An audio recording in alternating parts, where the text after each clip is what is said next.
Welcome to this episode of Q&A with Liturgy Man. I'm Taylor Burton-Edwards, Liturgy Man, your Director of Worship Resources with Discipleship Ministries of the United Methodist Church. I am your apportionment dollars at work to help you strengthen worship and the understanding of worship where you are.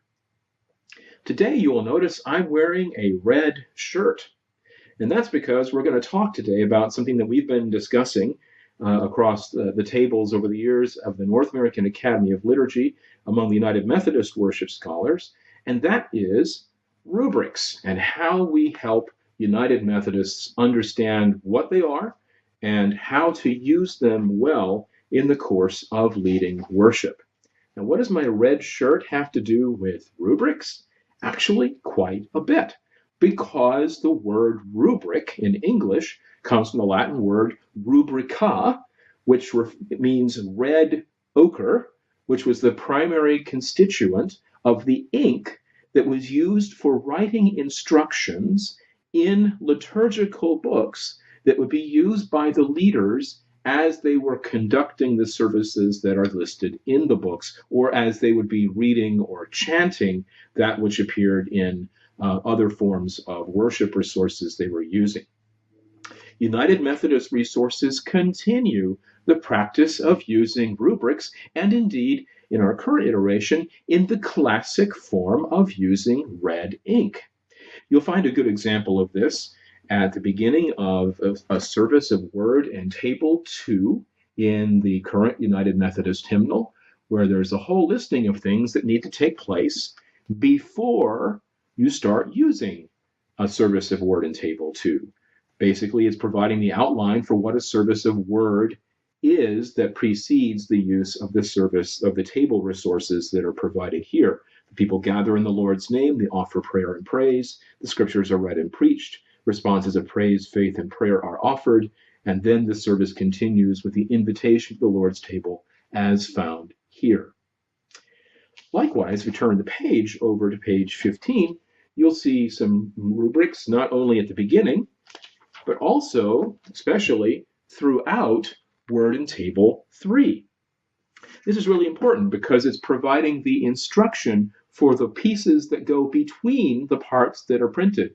What is it the pastor needs to say and do at the Lord's table between the printed parts? Sometimes people look at a service of Word and Table 3 and they think that this is a shortened version of the Great Thanksgiving. It actually may not be shortened at all, depending on how much the rubrics are attended to. If you're paying attention to the rubrics, you may actually have a pastor who prays longer on some of these things as instructed here than they might do if they were using Word and Table 1 or a form of Word and Table 2. So the rubrics provide the instruction for how to provide that part of the worship service. In the book of worship, we have those kinds of rubrics present. We also have even more rubrics that carry on additional functions. Particularly at the beginning of the sections on marriage and death and resurrection, we actually have more than one page of rubrics that provide all kinds of guidance for the ministries that surround the preparation for these services, preparation for the candidates for marriage, preparation for the elements of that you'll be using in the course of worship in a service of death and resurrection. What do you do with a pall? All those kinds of things are answered and provided detailed guidance in the rubrics in the book of worship. Sometimes what the rubrics do is tell you very specifically what to do with a service and what you need to do before you even offer the service in the first place to prepare the congregation. That is the case with the rubrics for the covenant renewal service on 288. The bottom of that indicates this covenant is serious and assumes adequate preparation for and continual response to the covenant. Leaders of worship must take seriously the need to prepare the congregation for this service, possibly through study sessions and prayers. The leaders must also assume responsibility to assist persons to be faithful to the covenant, possibly through meetings for spiritual discipline. Makes clear that this is not simply a service, this covenant service that you do just because it's the beginning of the year. No, There's some preparatory work that needs to be done and some follow-up work that needs to be assured that's going to continue to happen if you're going to use this service at all.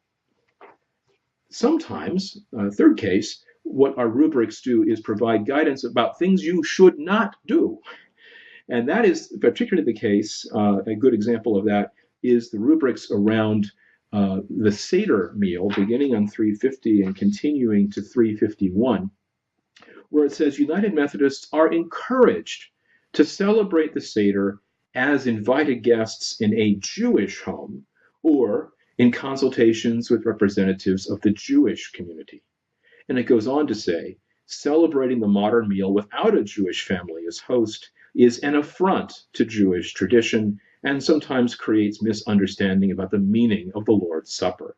So basically it's saying, don't do Christian Seders. If you're going to celebrate the Seder, it's a Jewish festival, do it with Jewish people. And that's in the rubrics. You won't find this kind of information in the Book of Discipline. You won't find that kind of information in the hymnal, but it's right there in the rubrics. And as it always has in the course of the Western Church, these stand as authoritative guidance of the authorizing body, in our case, General Conference, for how these things are to be done, or in this case, not done.